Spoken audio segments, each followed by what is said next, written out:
नमस्कार दोस्तों। आज मैं आपको सुनाने जा रही हूँ जब एक पत्नी ने अपने पति को भला बुरा कहकर धक्के मारकर घर से निकाला तो पति ने पत्नी को सिखाया ऐसा सबक कि पत्नी के होश ठिकाने आ गए। ओए गंदी नाली के कीड़े, तुम्हारे जैसे लोगों को ना मैं अच्छी तरह से जानती हूँ। तुम लोग अपना काम निकालने के लिए किसी भी हद तक जा सकते हो। बड़ा आया अपनी पहचान और रिश्ता निकालने वाला। तुझे पता भी है कि तू किसके बारे में बात कर रहा है? कहकर बड़बड़ाती हुई राधा, जो अभी अभी डीएसपी के पद पर नियुक्त हुई थी, ऑटो चालक दीपक के ऊपर गुस्सा करती हुई उसके पास गई। दीपक उसके तरफ पीठ करके बैठा हुआ था। जैसे ही उसने उसकी तरफ अपना चेहरा उठाकर देखा, राधा अपने पति को अपने सामने देखकर आश्चर्यचकित रह गई। लेकिन अपने जूनियर अधिकारियों के सामने वह उसे अपना पति नहीं कह पाई। दरअसल उसके जूनियर अधिकारियों ने उसे बिना किसी जुर्म के ही कह दिया कि तुमने ट्रैफिक नियमों का पालन नहीं किया है, इसलिए तुम्हें या तो जुर्माने के तौर पर 3,000 रुपये देने पड़ेंगे या हमारे साथ थाने चलना पड़ेगा। दीपक ने भी निर्भीकतापूर्ण कह दिया, चलिए आप लोगों को जो करना है कर लीजिए। मैंने जब कोई नियम तोड़ा ही नहीं है तो मुझे किसी का भी डर नहीं है। और उसे पूरा भरोसा था कि अगर वह अपनी पत्नी को पूरी सच्चाई बताएगा तो उसकी पत्नी उसकी मदद ज़रूर करेगी और उसे आसानी से छोड़ दिया जाएगा। लेकिन वहाँ का मंजर देखकर तो दीपक की आंखें फटी की फटी रह गई थी। उसकी पत्नी राधा ने उसके केस के बारे में ना ही कोई दिलचस्पी दिखाई और ना ही दीपक की कोई मदद की थी। हाँ, उसने जूनियर अधिकारियों को इतना ज़रूर कह दिया था कि अगर ये पैसे नहीं दे पा रहा है तो उसका ऑटो जब्त कर लो और इसे घर भेज दो। जब ये अपना ऑटो कोर्ट के ऑर्डर के अनुसार ही छुड़ा पाएगा। और पूरी अकड़ के साथ उसके सामने से अपने कैबिन में चली गई। दीपक उसे एकटक देखता रह गया था। उसने उस वक्त कुछ नहीं कहा। वहाँ के जूनियर अधिकारियों ने दीपक की रिपोर्ट दर्ज कर ली और उसे खाली हाथ घर वापस भेज दिया गया। दीपक बुझे मन से अपने घर वापस आ गया। राधा उन दिनों अपने सरकारी क्वार्टर में ही रहती थी क्योंकि उसका घर और ऑफिस की दूरी काफ़ी ज़्यादा थी। ऊपर से राधा की ड्यूटी जाने के समय में रोड पर ट्रैफिक जाम ही हो जाता था, इसलिए वह वहीं पास में ही सरकारी क्वार्टर में रहती थी। राधा और दीपक का एक बेटा भी था जो अपनी दादी और पापा के साथ ही रहता था क्योंकि दादी कमला जी ने ही बचपन से उसे पाल पोस कर बड़ा किया था। क्योंकि राधा तो जब से शादी होकर अपने ससुराल में आई थी तब से बस पढ़ाई करने के बहाने ना ही उसने कभी घर के काम को मन लगाकर किया और ना ही बच्चे के पालन पोषण में ध्यान दिया। शायद बच्चे की तरफ से उसकी उदासीनता ही कहो या कुछ और, भगवान ने उसे माँ बनने का सुख तो दिया ही था। लेकिन राधा ने एक दिन भी अपने बच्चे को अपनी गोद में लेकर ना ही दूध पिलाया ना ही लाड प्यार किया क्योंकि बच्चा ऑपरेशन के द्वारा हुआ था और उसे पर्याप्त दूध भी नहीं आता था, जिससे बच्चे का पेट भी नहीं भर पाता था। इसलिए बच्चे की दादी कमला जी ने उसे ऊपर का ही दूध पिलाया। उनका पोता राज जब भी रात में रोता, दोपहर में या सुबह रोता तो कमला ही उसे डिब्बे का दूध पिलाती, उसकी सेवा करती और उसे लाड प्यार भी करती। इसलिए राज शुरू से ही अपनी दादी के साथ ही रहता। उसे ऐसा लगता जैसे उसकी दादी ही उसके लिए सब कुछ है। राधा जब भी राज को किसी बात के लिए डांटती वह अपनी दादी कमला के पास जाकर दुबक जाता। इसलिए राधा ने उसे डांटा भी छोड़ दिया था और अपनी पढ़ाई पर फोकस करने लगी थी। दीपक भी महज मजदूरी करता और उसकी फीस भरने के लिए उसे समय समय पर पैसे देता रहता। दीपक ने केवल 12वीं तक ही पढ़ाई की थी। उसी समय उसके पिता की तबीयत बहुत ज़्यादा खराब हो गई और बहुत इलाज कराने के बाद भी उन्हें बचाया नहीं जा सका। और एक दिन वह इस भरी दुनिया में अपनी पत्नी और बेटी को छोड़कर स्वर्ग से धार गए। इसलिए अब घर की जिम्मेदारी दीपक के कंधों पर आ पड़ी। दीपक और उसकी माँ कमला जी ने। उनके पास जितना भी धन था और गहने जेवर थे, सब उसके पिता के इलाज के लिए ही खर्च कर दिए थे। अब उन्हें मजबूरन मेहनत मजदूरी करनी पड़ती थी, तभी उनका पेट भर पाता था। पति की मृत्यु के गम ने कमला जी को अंदर तक तोड़ कर रख दिया था, इसलिए वो ज़्यादा मेहनत का काम भी नहीं कर पाती थी। इसलिए दीपक को ही सब कुछ करना पड़ता था। दीपक का सपना था कि वह पढ़ लिख कर कोई बड़ा अधिकारी बने, लेकिन उसकी ये इच्छा अधूरी ही रह गई थी। इसलिए जब उसे पता चला कि उसकी पत्नी राधा पढ़ना चाहती है, तो उसने उसे पढ़ने के लिए खुशी खुशी हाँ कह दिया। लेकिन कमला जी जानती थी, वह अनुभवी थी, उन्हें समझ में आ गया था कि राधा एहसान फरामोश लड़की है, उसे अपने सुख से ही मतलब है सिर्फ। तभी तो अपनी शादी के 2 दिन बाद ही दीपक से उसने कह दिया था कि शादी से पहले उन्होंने उसे पढ़ाने का वादा किया है, सो पूरा करो। वह चाहती तो अपने पिता से भी अपनी पढ़ाई के लिए फीस भरने के लिए मांग सकती थी, क्योंकि वह अपने पापा की एक ही बेटी है और वे इतने सक्षम हैं कि अपनी बेटी की फीस दे सकते थे। उसका भाई भी सरकारी नौकरी में है, लेकिन मजाल है कि एक बार भी उसने अपने पापा से फीस के लिए बात की हो। लेकिन हाँ, वह दीपक को दिन रात मेहनत करता हुआ देख इतना ज़रूर कहती है, दीपक तुम इसलिए दिन रात काम करते हो और मुझे पढ़ाती हो, तुम्हें इतना मेहनत करते हुए देखकर मुझे बहुत दुख होता है। अब कुछ दिन और दीपक, फिर देखना हमारे घर भी सुख के दिन आएंगे। हम भी सब आराम से बैठकर खुशी खुशी जीवन यापन करेंगे। बस मुझे एक बार सरकारी नौकरी लग जाने दो, फिर देखना हमारे घर से भी हंसी ठहाकों की गूंज उठेगा। दीपक भी उसकी बातें सुनकर उसके प्यार में दीवाना हुए जा रहा था, लेकिन आज के दृश्य ने उसे अंदर तक तोड़ कर रख दिया था। वह अपनी पति के बारे में जितना ज़्यादा सोचता, उसे अपनी लाचारी पर उतना ही क्रोध आता कि उसने अपनी पत्नी पर आंख बंद करके इतना ज़्यादा क्यों भरोसा किया। उसने खुद इतनी पढ़ाई क्यों नहीं की कि उसे दूसरे के सहारे की ज़रूरत नहीं पड़ती। उसे विश्वास था कि राधा शाम को घर जाकर उसे फ़ोन ज़रूर करेगी, लेकिन ना ही उसने अपने इस घटिया व्यवहार के लिए माफ़ी मांगी, ना ही फ़ोन ही किया। उस दिन तो राधा के ऑफिस में जो वसूली का टारगेट दिया गया था, वह सिर्फ पूरा किया जा चुका था। इसलिए सारे सीनियर और जूनियर मिलकर पार्टी कर रहे थे, इसलिए उसे अपने घर पहुंचने में रात के लगभग 12 बज चुकी थी। वह इतनी थक चुकी थी, फिर अपने घर पहुंची और बिस्तर में पड़ते ही उसे नींद आ गई। दूसरे दिन वह लगभग 9 बजे सोकर उठी। जल्दी जल्दी अपने थोड़ा सा नाश्ता बनाया, उसी को खाया और फिर दौड़ी भागी अपने ऑफिस के लिए निकल गई। वहां जाकर उसे याद आया कि आज तो दीपक अपना ऑटो छुड़ाने के लिए आने वाला था, अभी तक आया क्यों नहीं।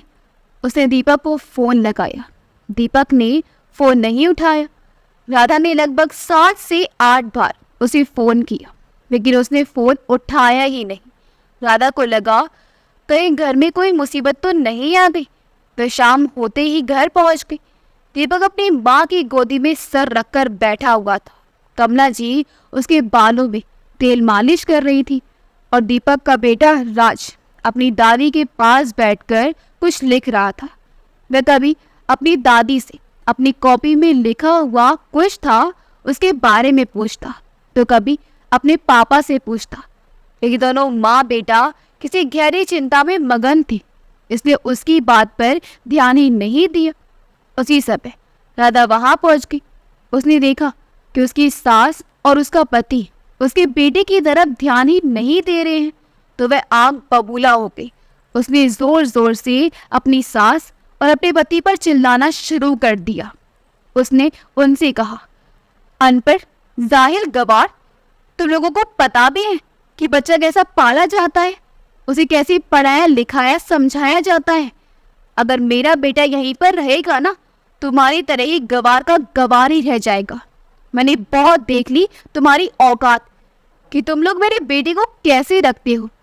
कहकर उसने अपने बेटे का हाथ पकड़ा और घसीटते हुए उसके कमरे में ले गई। जहाँ उसके सारे कपड़े और कॉपी किताब व्यवस्थित रूप से जमे हुए थे। उसने अपने बेटे का सारा सामान एक बैग में पैक किया और उसे अपने साथ लेकर जाने लगी। लेकिन राज अपनी मम्मी के साथ नहीं जाना चाहता था। वह रो रो कर कह रहा था, मम्मी, मुझे दादी और पापा के पास रहना है, मुझे आपके साथ नहीं जाना है। राज जब ज्यादा ही जिद करने लगा तो राधा ने उसके गाल पर 2 थप्पड़ लगा दिए और कहा, मूर्ख कहेगी, इन मूर्खों के साथ रहकर तुम भी मूर्ख बनना चाहते हो। खबरदार, जो एक बार भी रोया तो और ज्यादा मार पड़ेगी। कहकर अपनी बड़ी बड़ी आंखें निकालकर उसकी तरफ देखा तो वह चुप हो गया। उसने फिर दीपक से कहा, तुम आज अपनी वो खटारा ऑटो छुड़ाने क्यों नहीं आए?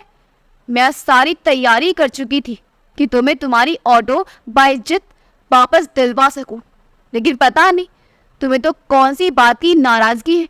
ये कौन सी ऐसी मजबूरी थी जो तुम्हारी रोजी रोटी का साधन है, उसे तुम लात मार कर रहे हो? बताओ दीपक, तुम अपनी ऑटो लेने क्यों नहीं आए? तब दीपक बोला, राधा, अभी मुझे ऑटो की जरूरत नहीं है, इसलिए नहीं गया। जिस दिन जरूरत होगी जरूर आऊंगा। राधा समझ गई मेरी नौकरी लगते ही ये दोनों माँ बेटा ऐशो आराम से जीना चाहते हैं, लेकिन मैंने भी कच्ची गोलियां नहीं खेली हैं, इसलिए मैं भी इन निकम्मों को अपनी मेहनत की कमाई का एक फूटी कौड़ी भी नहीं देने वाली। कहकर वह अपने बेटे और उसके सामान को अपने साथ जबरदस्ती ले गई। राज रोता रहा कि अपनी माँ के साथ नहीं बल्कि अपने पापा के साथ रहना चाहता है, लेकिन वह नहीं मानी और उसे घसीटते हुए ले गई। राज के बिना अब दीपक का घर काटने को दौड़ता। उस दिन तो ना ही दीपक ने खाना खाया, ना ही कमला जी ने। उधर राधा राज को खाना खाने के लिए मनाती रही, लेकिन उसने भी खाना नहीं खाया और रोते रोते यूं ही सो गया। दूसरे दिन भी राज ने अपनी बाकी बात नहीं मानी। राधा 2 ही दिन में परेशान हो गई। अब वह गुस्से में आकर जब तक राज पर हाथ उठा देती, तब से डीएम साहब को पता चला था कि राधा का बेटा उसके साथ रहने आया है। तब उसके घर जाना ही बंद कर दिया था। वह जब तक राधा को फोन करके धमकी देता कि वह तो अपने बेटे को उसके पापा के पास भेज दे या उसके जाने से पहले ही सुला दे, क्योंकि जब से राधा सरकारी क्वार्टर में शिफ्ट हुई थी, मनोज जो एक बड़े पद पर थे, रोज ही किसी न किसी बहाने राधा के घर चले आते थे और राधा की इतनी तारीफ करते कि वह फूले नहीं समाती। आप राधा को मनोज जी की आदत सी लग गई थी। जब तक वह उनके साथ 10-12 घंटे नहीं बिता लेती थी, उसे अधूरापन सा लगने लगता था। वही हाल मनोज का भी था। अब राधा दिन भर के लिए ऑफिस जाती तो राज के लिए एक फुल टाइम मेड भी रख ली ताकि उसकी देख रेख अच्छी तरह से हो सके। एक दिन उसकी मेड राज को लेकर बाजार गई हुई थी। वही बाजार में कमला जी भी किसी काम से गई हुई थी। राज ने जैसे ही अपनी दादी को देखा, वह दौड़ कर गया और अपनी दादी से लिपट गया और रोते हुए बोला, दादी, मुझे आपके साथ ही रहना है। मेड ने अपने पास आसपास देखा, मगर राज कहीं नजर नहीं आया। वह घबरा गई।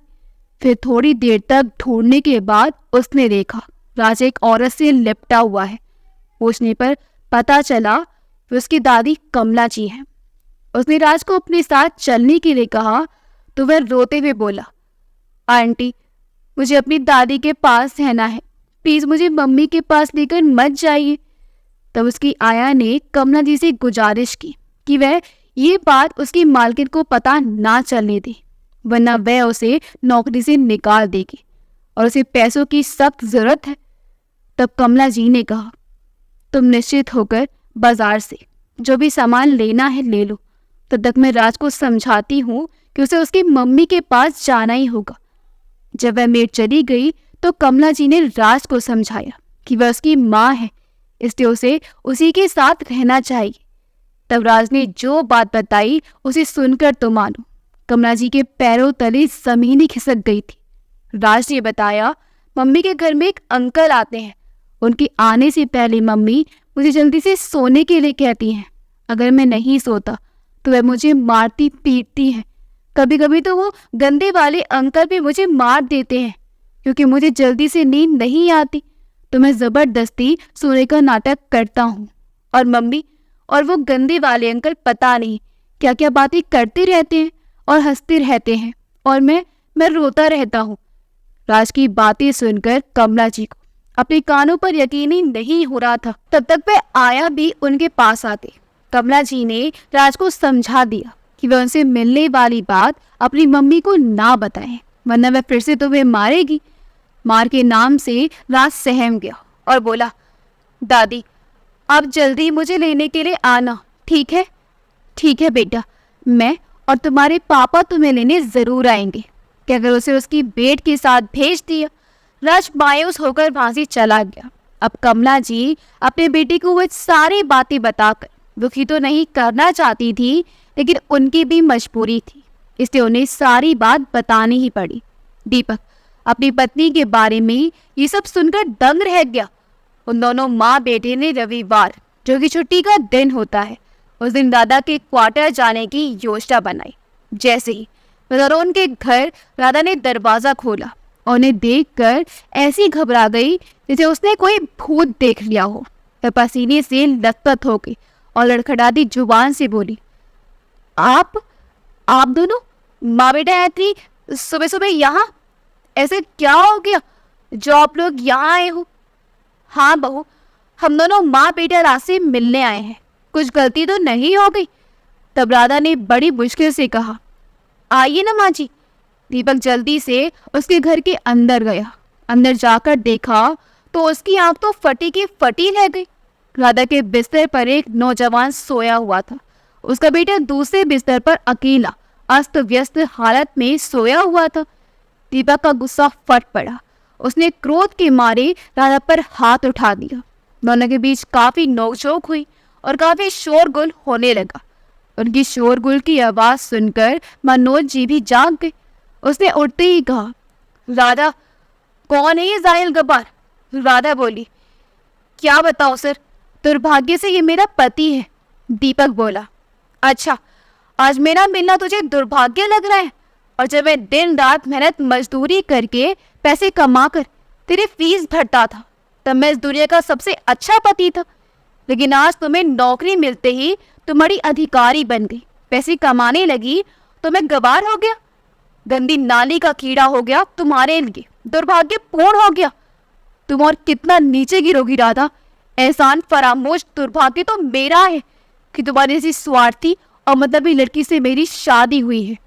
दीपक का इतना कहना था कि राधा बोली, हाँ दीपक, सच तो ये है कि मैं मनोज जी से बेइंतहा प्यार करती हूँ।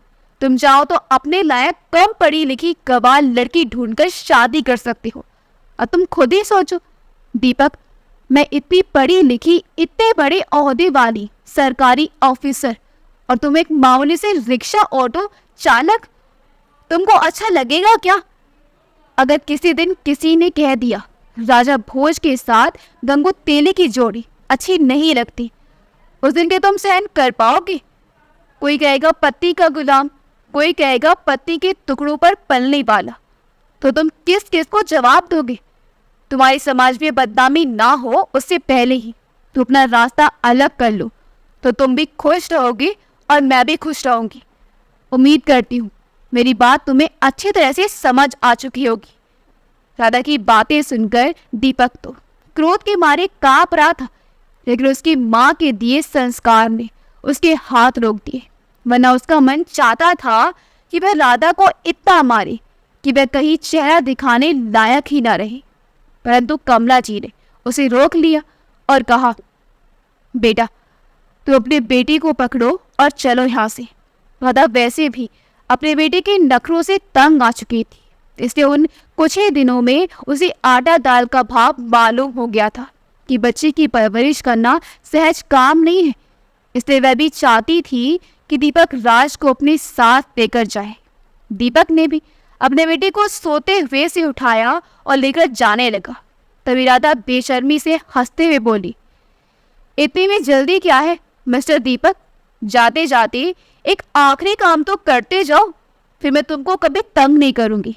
दीपक बोला, और क्या काम बच गया मैडम जी?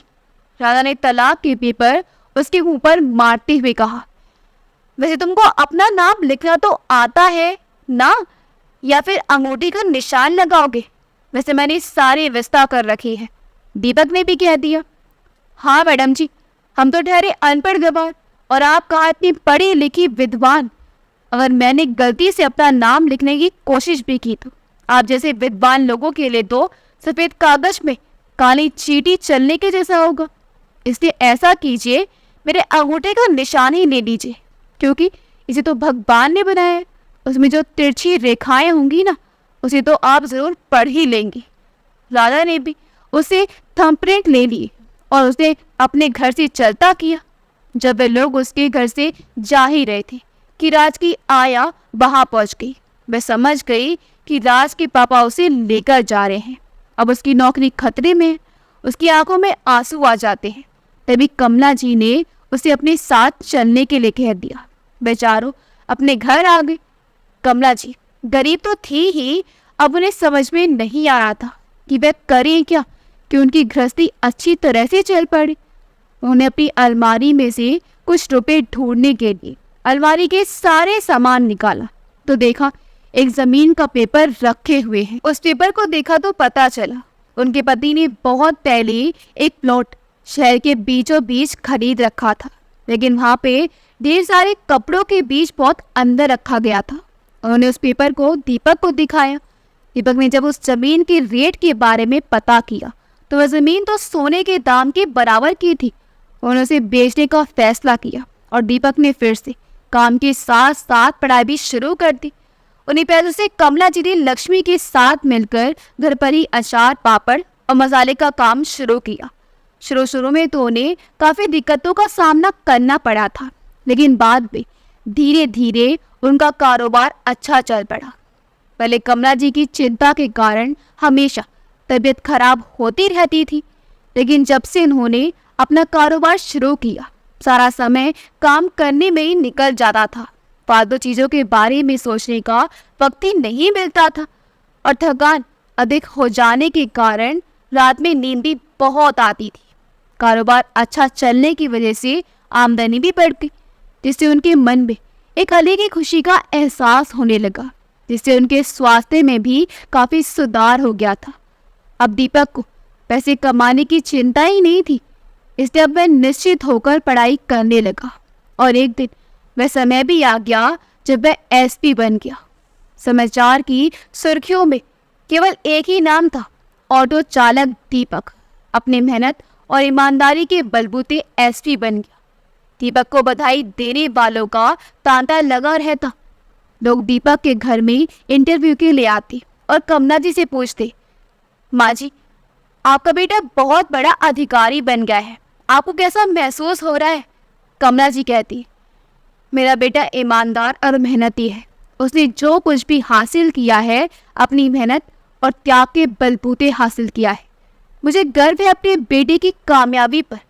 तब लोगों का प्रश्न होता कि पढ़ाई छोड़ देने के बाद भी आपके बेटे के दिमाग में ये आइडिया कैसे आया कि उन्हें पढ़ना चाहिए, और क्या गारंटी थी कि उन्हें सफलता मिल ही जाती? तब कमला जी ने कहा, एक समय था बेटा जब मेरे बेटे ने किसी के लिए अपना सब कुछ लुटा दिया था, लेकिन कहते हैं ना, ठोकर लगने से इंसान आगे का रास्ता ठीक से देखकर चलता है। बस वही हुआ मेरे बेटे के साथ भी। एक समय था जब किसी ने मेरे बेटे को अनपढ़ गवार कहकर बेइज्जत किया था, इसलिए मेरे बेटे ने भी वो करके दिखा दिया, जिसकी उम्मीद तो मुझे भी नहीं थी। ऐसा बेटा हर माँ को मिले बेटा। कमला का ये वीडियो इतनी तेजी से वायरल हुआ कि सारे टीवी समाचार में दिखाया जाने लगा। उस समाचार को देखकर राधा भी दंग रह गई थी। उसे अपनी आंखों और कानों पर विश्वास ही नहीं हो रहा था, क्योंकि वह उस समय उस समाचार को अपने थाने के एक हवलदार के मोबाइल में देख रही थी। उसके पास मोबाइल भी नहीं था, क्योंकि जिस मनोज के लिए उसने अपने देवता सामान सीधे साधे पति के प्यार को ठुकरा दिया था, वह मनोज वास्तव में शादीशुदा इंसान था। उसके 2 बच्चे भी थे। वह तो वहाँ अकेला रहता था, इसलिए अपना जरूरत पूरे करने के लिए राधा का इस्तेमाल कर रहा था। उसने राधा को रिश्वत लेते हुए ऐसे केस में फंसाया था कि अगर वह एक बार वह वीडियो सबके सामने ला देगा तो उसकी नौकरी खतरे में पड़ जाएगी। और वह रिश्वत भी राधा ने उसी के कहने पर ली थी ताकि वे दोनों ज़्यादा से ज़्यादा पैसे कमाकर भविष्य में अच्छी जिंदगी बिता सके। लेकिन उसे क्या पता था कि जिसे वह सुख भविष्य समझ रही थी, दरअसल वही उसकी जिंदगी का कांटा बनकर जीवन भर चुभने वाला है। राधा की जिंदगी अब एक कठपुतली की तरह हो गई थी। मनोज जैसा चाहता वैसा नचा सकता था। वैसे मोबाइल भी अपने पास नहीं रखने देता था और ये धमकी देता था कि अगर उसने थोड़ी सी भी चालाकी करने की कोशिश की तो उसका वह वीडियो वायरल कर देगा, फिर वह कहीं मुंह दिखाने लायक भी नहीं रहेगी। अब राधा को पल पल दीपक का प्यार, उसकी मासूमियत, उसका भोलापन याद आता कि सच में दीपक का प्यार निश्चल और पवित्र था। लेकिन उसने मनोज जैसे झूठे फरेबी के चक्कर में आकर अपने पैर पर खुद ही कुल्हाड़ी मार ली है। कभी कभी तो उसका मन करता कि वह उड़कर अपने पति और बेटे के पास चली जाए, लेकिन ऐसा करने से उसे ये डर था कि अगर दीपक ने नहीं अपनाया, अगर एक छोटा सा भी गलत कदम मनोज की मर्जी के खिलाफ उठाती है तो मनोज को एक सेकंड भी नहीं लगेगा उसका ये वीडियो वायरल करने में, जिससे उसकी बदनामी तो होगी ही, उसे नौकरी से भी तुरंत ही निकाल दिया जाएगा। ये सब सोच सोच कर वह सूखकर कांटा होती जा रही थी। उसे अब ना ही अच्छे कपड़े पहनने में रुचि थी, ना ही अच्छा खाना खाने में। जैसा मिला वही पहन लिया और जो मिला वही खा लिया। ऐसी उसकी जिंदगी कट रही थी। अब उसने कई बार आत्महत्या करने की भी सोची, लेकिन मनोज ने साफ शब्दों में कह दिया था कि अगर उसने आत्महत्या की भी सोची तो तुम्हारे मरने के बाद भी लोग तुम्हारे ऊपर अफसोस नहीं जताएंगे, बल्कि थू थू करेंगे। इसलिए इज्जत की खातिर वह मरने का भी नहीं सोच सकती थी। तभी कुछ दिनों बाद दीपक की पोस्टिंग भी वही हुई जहाँ राधे की पोस्टिंग थी। दीपक ने जानबूझकर वहां अपनी पोस्टिंग करवाई थी ताकि राधा को समय समय पर यह एहसास दिलाया जा सके कि सिर्फ वही इस दुनिया में पढ़ी लिखी नहीं है। इंसान चाहे तो क्या नहीं कर सकता। जिस दिन दीपक का पहला दिन था उसी दिन राधा लेट से पहुंची। दीपक ने जैसे ही राधा को देखा वो है जल्दी जल्दी अपने कैबिन की ओर जा रही थी। तभी दीपक ने डंडा पटकते हुए कहा, ठहरिए मैडम, सबसे पहले आप अपनी घड़ी निकालिए। राधा के पास घड़ी नहीं थी।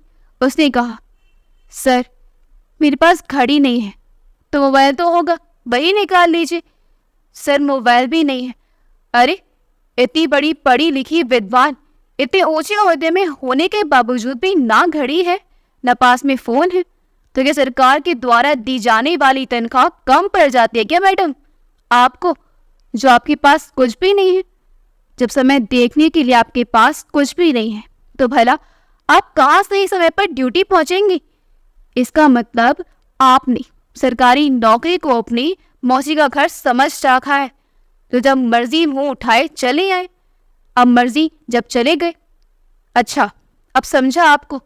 तो अपने परिवार वालों से ही फुर्सत नहीं मिलती होगी ना, इसलिए काम पर ध्यान कहाँ रहेगा। अगर काम करने में मन नहीं लग रहा है तो छोड़ो नौकरी और बैठो घर पर। तुम्हारे पढ़े लिखे लाखों कमाने वाले पति तनख्वाह से ज्यादा रिश्वत लेकर पैसे कमा लेते होंगे, तो जाइए। आप जैसी पढ़ी लिखी रूप की रानी महलों में बैठकर आराम फरमाने के लिए ही होती हैं। यह का काम तो हम जैसे अनपढ़ गवार, परिश्रमी, ईमानदार ऑफिसर लोग बखूबी संभालना जानते हैं। और याद रखिए मैडम, मेरा पद आपके पद से ऊंचा है।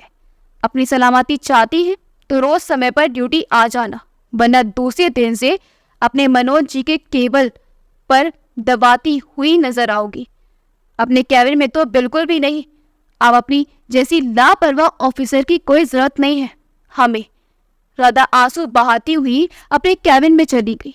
मैं दीपक के कंधे पर सरक कर रोना चाहती थी, उसे अपने दुख दर्द बताना चाहती थी, लेकिन उसने वह हक खो दिया था। दूसरे दिन स्टाफ के लोगों ने एसपी साहब यानी दीपक का वेलकम पार्टी का आयोजन रखा था। इसके बारे में राधा से पूछा तो उसे सिर्फ हाँ में जवाब दिया। सारा इंतजाम उनके जूनियर ने किया। जब दीपक के लिए कुछ शब्द बोलने के लिए राधा से कहा गया तो वह पहले तो स्टेज पर ही नहीं आना चाहती थी और जब आई तो उसने जैसे ही अपने सूट बूट में दीपक को देखा, दीपक इतना हैंडसम लग रहा था कि राधा के मुंह से तो एक शब्द भी नहीं निकला। उसने जैसे ही माइक पकड़कर बोलने की कोशिश की, वह कमजोरी के कारण धड़ाम से गिर पड़ी। आनंद फानन में उसे अस्पताल पहुंचाया गया था। डॉक्टरों से उसकी बेहोशी का कारण पूछा गया तो उन्होंने कमजोरी बताया। दीपक को समझ में नहीं आ रहा था कि इतना पेमेंट मिलने के बाद भी अकेली राधा को ऐसी क्या कमी हो जाती है कि वह खुद के लिए कुछ अच्छी चीज लेकर नहीं खा सकती। लेकिन उसने सोचा उसे क्या करना है उसके बारे में सोचकर, इसलिए उसने उसके बारे में सोचना ही बंद कर दिया। एक दिन एक केस के सिलसिले में राधा दीपक के कैबिन में गई। उसे सोचा आज उसे सारी बात बता देगी, लेकिन मनोज ने भी अपना एक जासूस रखा हुआ था। वह वहां भी उस पर नजर रखा हुआ था, इसलिए वह चाह कर भी उसे नहीं बता पाई। फिर एक दिन राधा बाजार में कमला जी से टकरा गई। कमला जी ने खींचते हुए कहा, ओए लड़की, देखकर नहीं चल सकती क्या? तब राधा बोली, सॉरी माँ जी, मुझे माफ कर दीजिए। कमला ने कहा, तुम कौन हो जो मुझे माँ जी कह रही हो? राधा सचमुच पहचान में भी नहीं आ रही थी और कमला जी उस दिन जल्दी जल्दी भी चश्मा लगाना भूल गई थी। तब राधा बोली, माँ जी, मैं राधा हूँ, आपके पोते राज की माँ और आपके बेटे दीपक की पत्नी। अरे कौन राधा? मैं तो किसी राधा को नहीं जानती। मेरे पोते राज की माँ तो पहले ही मर चुकी है।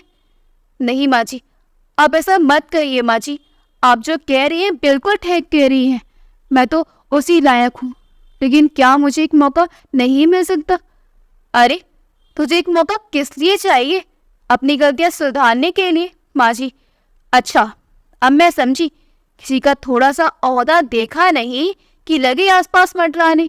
ओए लड़की, मैंने तुझसे कहा ना कि मेरे पोते की माँ बहुत पहले ही मर गई है और मुझे तुमसे कोई रिश्ता नहीं रखना है। फिर तू जोक की तरह क्यों चिपक रही है मेरे पर? अच्छा होगा कि तू वहां से चुपचाप चली जा, वरना शोर मचा दूंगी कि ये औरत मुझे परेशान कर रही है। फिर सोचते तेरे इतने बड़े पद की धच्चियां उड़ जाएंगी। राधा ने भी सोचा, सच में कहीं ऐसा हो गया तो वह तो कहीं मुंह दिखाने लायक ही नहीं रहेगी, इसलिए वह वहां से चुपचाप चली जाना ही उचित समझी। इस बात का पता मनोज को चल गया तो उस दिन उसने उसे इतना मारा कि उसके हाथ की चूड़ियां टूट गई, गाल से खून बहने लगा, हाथ पैरों में नीले निशान बन गए थे। अब वह अपना दुख दर्द किसे बताए, उसे समझ भी नहीं आ रहा था, क्योंकि उसने जब से दीपक को छोड़कर मनोज का साथ पकड़ा था, उसकी मम्मी पापा तो उसका सत्ता बर्दाश्त ही नहीं कर पाए और 1 महीने के अंतराल में दोनों ही स्वर्ग से तार गए। और उसका भाई अपने माँ बाप के मरने का दोषी उसी को मानता था, इसलिए उसे सारे रिश्ते तोड़ लिया था। राधा को भी उन दिनों कोई फर्क नहीं पड़ता था जब तक मनोज उसके साथ अच्छा व्यवहार करता रहा, लेकिन जब से उसने उसे तंग करना शुरू किया तब उसे अपने एक एक गुनाह याद आते हैं। उस दिन मनोज से मार खाकर राधा बोली, तुझे जो करना है कर ले, और मुझे किसी से भी डर नहीं लगता। कि अगर वह बिना किसी डर के फिर दीपक के घर पहुंच गई। वहां जाकर उसने डोरबेल बजाई तो दीपक ने दरवाजा खोला। इतनी रात गए राधा को देखकर बेहद रब रह गया। उसने बोला, कौन हो तुम और किससे मिलना है? राधा दहाड़े मार कर रोती हुई बोली, दीपक, मुझे माफ कर दो, मुझसे बहुत बड़ी गलती हो गई। मुझे तुमसे प्यार और त्याग को पहचानने में बहुत बड़ी गलती हुई है। प्लीज दीपक, मुझे माफ कर दो, एक मौका दे दो मेरी गलती सुधारने का। दीपक हंसता हुआ बोला, अरे तुम वही राधा हो ना जिसने अपने इसी मुंह से कहा था कि मुझ जैसे अनपढ़ गवार के साथ रह चलने में उसे शर्म आएगी। तो ऐसा क्या हो गया जो मेरे साथ रहने के लिए रो रो कर भीख मांग रहे हो? आज मुझ जैसे अनपढ़ गवार के साथ रात चलते हुए तुझे शर्म नहीं आएगी? जाओ, तुम्हें यहाँ जाना है, वहाँ तुम्हें अपने अनुसार जीवन जीने के लिए स्वतंत्र हो। अगर दरवाजा बंद कर दिया तब तक मनोज भी वहां पहुंच गया और उसकी चोटी पकड़कर घसीटते हुए अपनी गाड़ी में बैठाया और बोला, तूने क्या सोचा था कि तू इतना बड़ा गुनाह करेगी और तुझे सहज ही माफ कर देगा? जब तू अपने पति की नहीं हुई, इसी तरह एक बेटा भी है तो तू मेरी क्या होगी स्वार्थी, लालची कहेगी, एहसान फरामोश औरत। अब मैं तुझे बताऊंगा कि दादी होती क्या है। और ले जाकर एक कमरे में बंद कर दिया। राधा रोती रही, भिलकती रही, दरवाज़ा खोलने के लिए चिल्लाती रही, लेकिन मनोज ने दरवाज़ा नहीं खोला। उसके सारे रुपए, पैसे, गहने और बैंक में जितने भी पैसे थे बैंक में से निकाल कर फरार हो गया। और वह वीडियो वायरल कर दिया जिसमें वहाँ रिश्वत लेती हुई दिख रही थी। सभी लोग उसे भला बुरा कहने लगे। उसे नौकरी से भी सस्पेंड कर दिया गया। कुछ दिनों बाद राधा का दिमागी हालत ठीक ना होने की वजह से और भूख प्यास की वजह से वह स्वर्ग सिधार गई। उसकी मृत्यु के बाद भी किसी ने उसे अच्छी भी नहीं कहा। उसके चरित्र पर थू थू करते रहे सब। अगर आपको हमारी कहानी अच्छी लगी हो तो वह वीडियो को लाइक करें, शेयर करें और हमारे चैनल योगी बॉयज को सब्सक्राइब कर दें। मिलते अगली वीडियो में। आपका बहुत बहुत धन्यवाद।